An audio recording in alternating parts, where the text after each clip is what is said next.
الجزء بيبدأ مع جيوان وهو طالع من المشفى، بس بيشوف اون وهي داخلة وخايفة جدا وبتجري، وبيكون مركز معاه وبيقرر يمشي، بس انا بيقرر انه يقف ويرجع لها من تاني، وبيدخل المشفى جري على طول. فبيروح بيلاقي ان الاشخاص بيكونوا عايزين يتنمروا ويضربوا اون بسبب اللي حصل وبسبب اللبن اللي روجت ليه اللي سمم اولادهم، ولما بتكون تتأذى بيدافع عنها على طول. فانا هي بتشوفه والكل بيستغرب من اللي حصل ده وعاوزة تقفل عينها ومتركزش في اي حاجة، وبيقرر انه يشيلها يمشي بيها، وبيعرف الناس انهم يلوموا الشركة وبيطلعها بره، وبتكون مش عارفة ولا دافع عنها كده، وبتكون مش حاسة باللي عمله علشانها ومش عاوزة تاخد اللوم كله لوحدها علشان ده مش مسؤوليتها ومسؤولية الشركة اللي عملت اللبن ده، وشايف ان ده مسؤوليتها هي، فبيكون عاوزة تدخل لو هي هتغير حاجة. بس هنا يونغ بيجي وبيقرر ياخدهم هما الاتنين، وبتقول انها كانت مفكرة في ان الشركة كويسة ووثقت فيهم عشان منظرهم كان كويس، بس اكتشفت عكس كده ودلوقتي هي بتهرب وشايفة في ان الناس حزناء بسبب اطفالهم، ومش عارفة الناس بتغش في الطعام ليه كده وبتأذي الاطفال، وبتكون حزينة وعلشان كده جوان بيعرفها في انها اتأذت برضه وعاوزة تعالج رجليها بدل ما تزيد. فبنروح لصاحبتها ميهو اللي بتستغرب انها جايه مع جيوان، واول ما بتشوف يونغ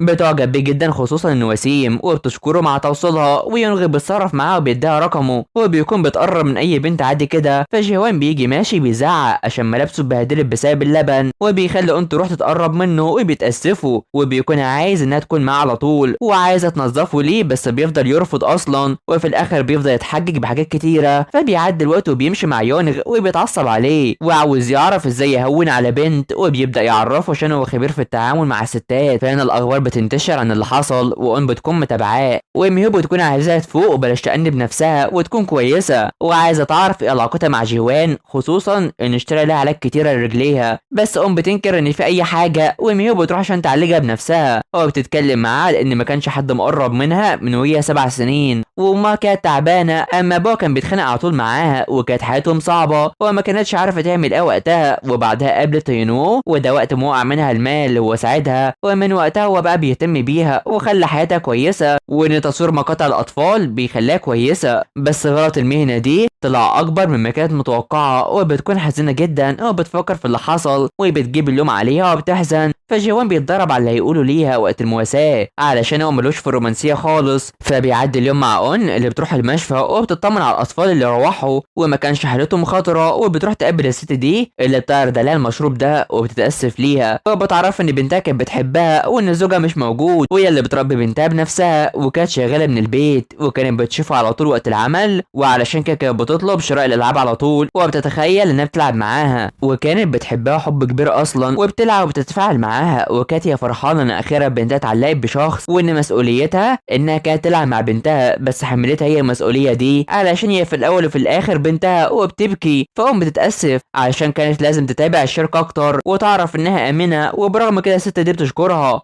وده على انها كانت بتلعب مع بنتها وبيبكوا هما الاتنين وبتقوم على طول وبتخلي اون تبكي اكتر. فبنروح للوكاله اللي بيجي لهم مكالمات كتير وماولي بيروحوا يعاقبوها علشان ازاي تنشر فيديوهات زي دي من غير موافقتهم، وشايف ان دي فضيحتها التانيه ومش عارفين يعملوا ايه. فبتعرف انها تاخد استراحه للندم وشايفه ان ده هيكون كويس، وما عادتش هتنشر فيديوهات وبتمشي وهي حزينه، وكان غير منافسه ليها بتشوف ده وبتروح لها وبتكون شايفه انها عنيده كتير علشان هتاخد استراحه، وبتحاول تهزر معاها بس بيكون هزارها وحش جدا، وبتسالها لو تعرف جيهوان ولا لا علشان اعضاء الشركه كانوا محبوسين ومفيش حد بيقرب منهم وعاوزه تكرهها فيهم كمان. فبنروح لجيهوان اللي بيكون ساعد الاطفال في المشفى وده علشان يكونوا كويسين اصلا، وبيشكر دونغ على ده، وفجاه كان غير بتروح له عشان تقابله. فانا بيرن على اون من سونغ عشان تروح لمكتب النيابه وبتقفل في وشها على طول، وبيقرر هيون وو ان هو اللي يرن عليها، وبالفعل بيروح يرن عليها وبتكون مفكره في انهم نصابين، وبتعرفه في ان مش معاها مال خالص وانها استقرت اصلا، وبيتصدم وبتشرح له كل حاجه، وبيشوف ده بالفعل وعاوز يعرف ليه تاخد استراحه، وده علشان ما عادش عندها ثقه وشايفه كل حاجه وحشه حاليا، وبيفضل يتكلم معاها بيأثر فيها اصلا، وده بيخليها مستغربه وبتهدده علشان كده بيعرفها عن الحادث اللي في المقهى اللي حصل، وبتقفل في وشه على طول. طول وبتقرر ترن تاني عشان تتأكد. فانا كانغ بتتقابل مع جيوان اللي بيكون مش عارفها،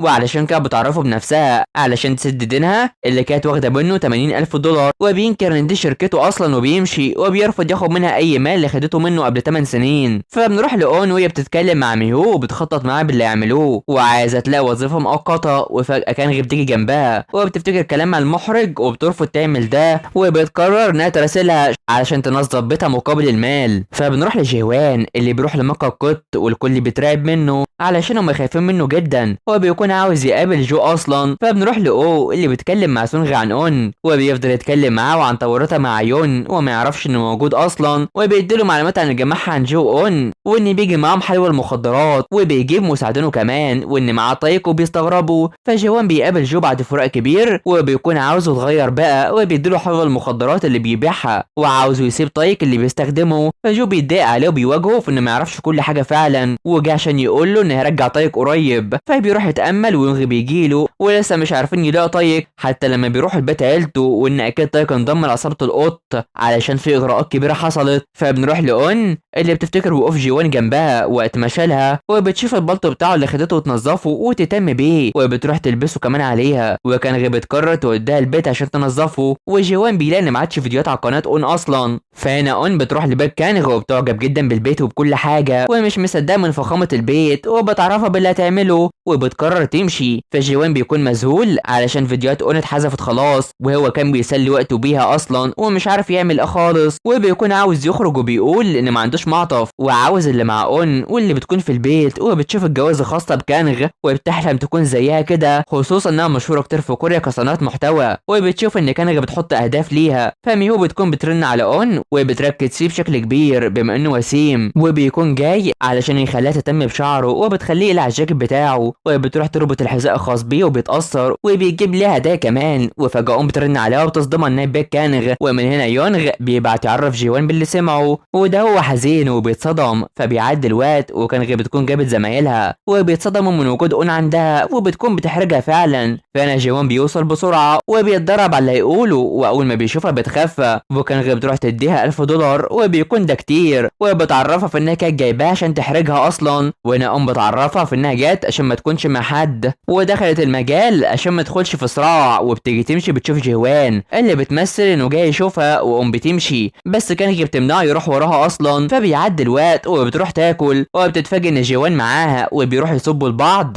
واول ما بتقول انه معجب بكانغ بيتصدم ومفكره في انه كده عشان هي جميله ومشهوره، وبيعرفها انه مش متابعها خالص ومش بيقول انه كان متابع اون اصلا. فبنروح ليون اللي بيتقابل مع الست دي وبيكون رافض يتعرف على اي حد، ولما بيكون يمشي في المطر اون بتيجي وبتديله مظله وبتكون مش عارف ان ده يون اللي بتدور عليه، بس هو بيكون عارفها اصلا وبيكون مستني يقابلها بكره. فهي بتكون مع جيوان وبتعرفه انها بتكره المجرمين والعصابات علشان هما بيكسروا كل حاجه، وكان بيجولها على طول وهي صغيره، وشايفه ان لو كان جالها كانت تحب ده زمان وبتاثر فيه وكان عاوز يقابلها من زمان فعلا، وبيشربوا سوا. فلما بتسكر بيقرر يشيلها ويروحها، بس في الحقيقه هو اللي بيكون سكر وشرب بالغلط مكانها، وفجاه مش بتلاقيه فبتدور عليه كتير وبتشوفه وهو بيلعب الالعاب وبياخدها عشان يتمرجحوا وبيعمل ده معاه بالعافيه وعاوزهم يتزحلقوا، وبيلعب بكل الالعاب اللي موجوده وبيخليها تلعب برضه وبيفضلوا يتمرجحوا، وبتفتكر ان ده كانت بتعمله مع يونو وبتروح تقف عليها وبتكون فرحانه جدا وبتكون شايفه في انها مش نافعه في اي حاجه، بس بينكر علشان هي بتعرف تعمل حاجات كتيره وكان متابع فيديوهاتها، وما بتعرف بيقرر يمشي وبيروح يلعب معاها باقي الالعاب دي وبيجروا ورا بعض وبيفرحوا لغايه ما بيتعبوا وحابين ده، وبيكرر كلامها وبيسالها لو كانت فرحانه وده اللي هي حاسه بيه حاليا. فبيعرفها في انه عاوزها تعمل فيديوهات على طول حتى وهي بتفكر، وبيروح يعرفها في انه عاوز يشوف فيديوهاتها دي وبيركزوا ببعض هما الاثنين. والجزء بيخلص على هنا، فما تنسوش اللايك والاشتراك في القناه وتفعيل الجرس يا حلوين علشان يوصلكوا الجزء الجاي. سلام.